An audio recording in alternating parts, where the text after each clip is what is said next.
arrived just as the sun was setting, casting long shadows across the narrow streets. The house looked even more enchanting in person, if not a bit eerie with the fading light. The host, an elderly woman named Mrs. Winthrop, greeted me warmly at the door. "Welcome, dear. I hope you find everything to your liking," she said, her voice smooth yet holding an edge of something I couldn't place.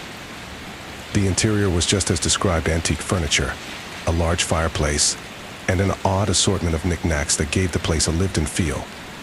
Mrs.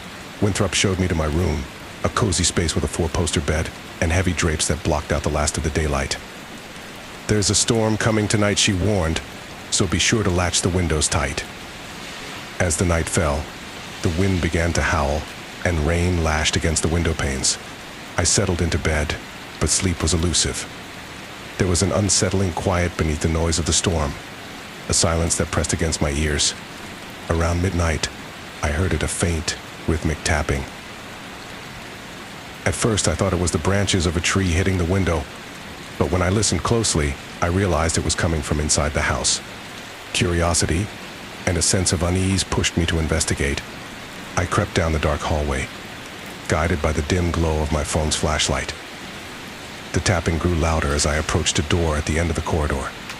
It was an old wooden door, slightly ajar. I pushed it open slowly, the hinges creaking in protest. The room was cold and smelled of damp earth. In the center stood an old oak table with a single candle burning. On the table lay an ancient book, its pages yellowed and edges tattered. The tapping noise came from a quill that was writing by itself, scratching out words in a language I couldn't understand. Fear gripped me, and I backed away, only to bump into something solid. I turned to see Mrs. Winthrop standing there, her eyes dark and unreadable. "You weren't supposed to find this room," she said softly, her voice now carrying an unmistakable menace. "What is this?" I stammered, pointing to the book. She smiled, but it was a cold, sinister smile. "This house has a way of drawing in those it needs.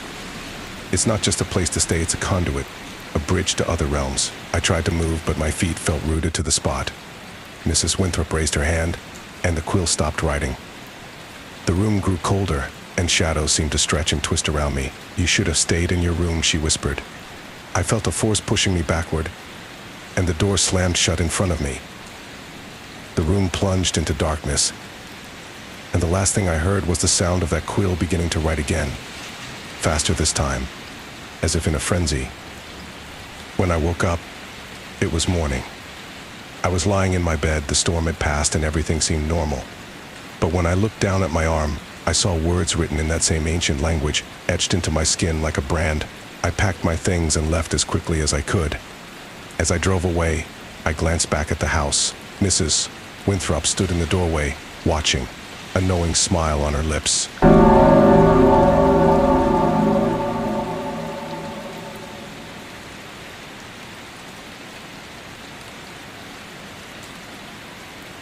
I had been looking forward to a peaceful weekend away, a chance to escape the hustle and bustle of the city. I found a quaint little Airbnb in a remote countryside, perfect for some much-needed relaxation. The house was an old cottage, nestled in the woods far from the nearest town. The listing promised tranquility and solitude. I arrived late in the afternoon.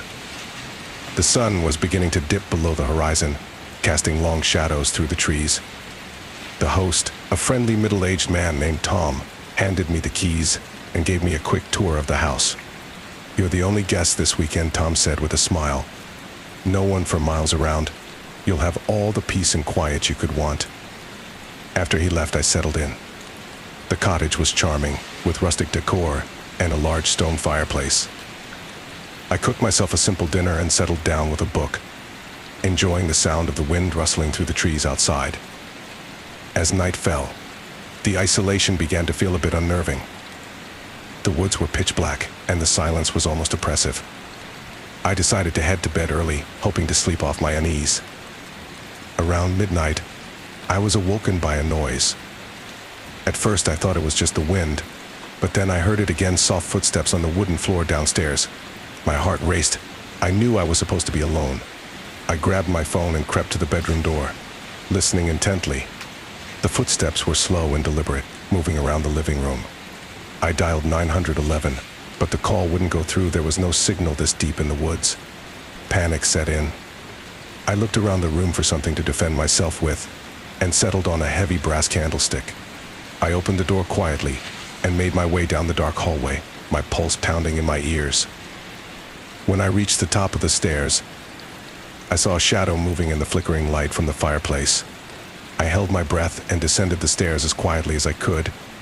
As I reached the bottom, I caught sight of a figure standing by the fireplace, their back turned to me. "Who are you?" I demanded, my voice trembling.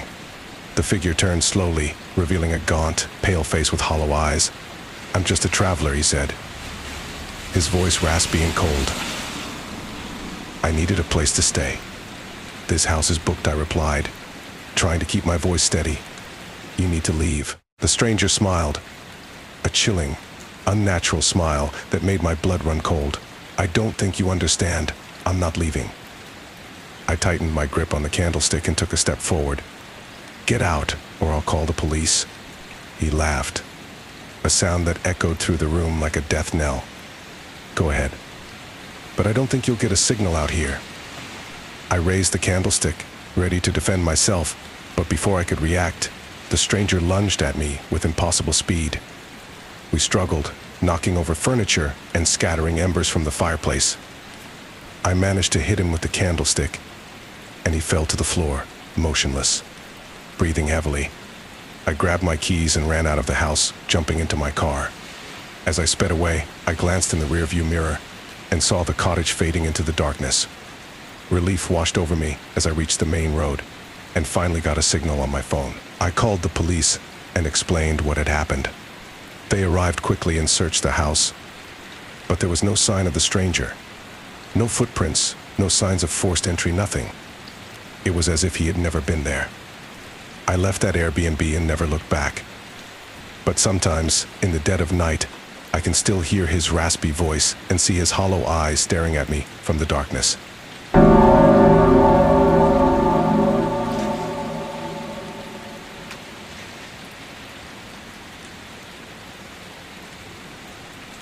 It was supposed to be a fun weekend escape. 6 friends, Jess, Mark, Sam, Emily, Mike, and Lisa, rented a luxurious Airbnb in the mountains, a secluded cabin with breathtaking views and modern amenities. They had been planning this trip for months, excited for some time away from their busy lives to reconnect and relax.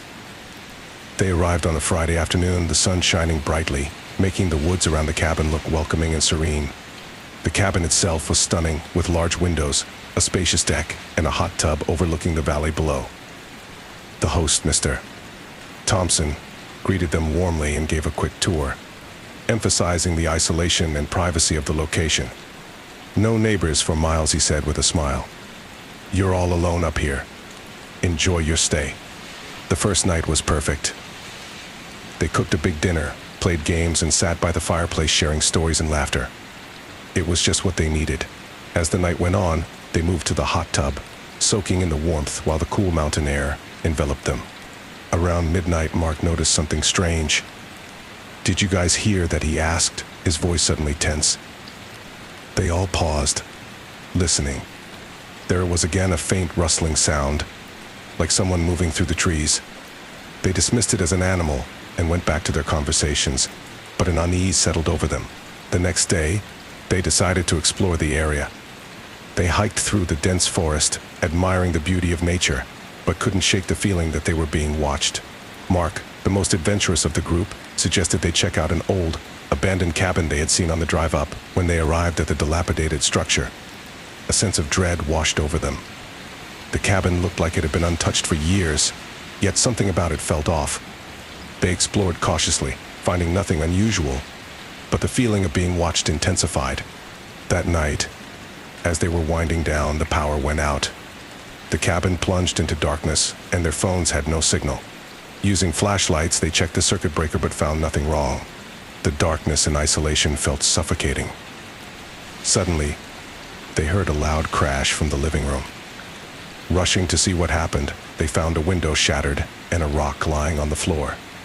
Panic set in as they realized they weren't alone. "We need to leave," now Sam said, his voice shaking.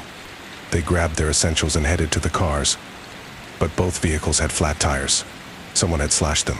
Trapped and terrified, they decided to barricade themselves inside the cabin and wait for morning. As they sat in the dark, they heard footsteps on the deck and soft tapping on the windows.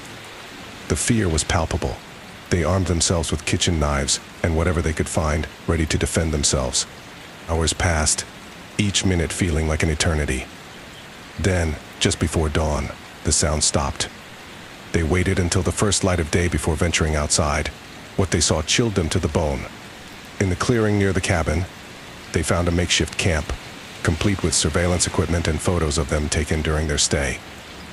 Among the items was a journal. Flipping through it, they discovered disturbing entries about stalking and harming people who rented the cabin. The last entry mentioned them by name and detailed the host's twisted plans to terrorize and eventually kill them. They grabbed what evidence they could and hiked to the nearest road, where they flagged down a passing car. The police were called, and an investigation began. Mr. Thompson, the seemingly friendly host, was arrested later that day. In his home, authorities found more journals, surveillance footage, and a list of past guests who had mysteriously disappeared. The friends never fully recovered from the ordeal. Their weekend getaway turned into a nightmare, leaving them haunted by the knowledge that they had narrowly escaped becoming another set of victims in a sick game. The cabin, once a place of beauty and solitude, now stood as a chilling reminder of the darkness that can hide behind the most welcoming facades.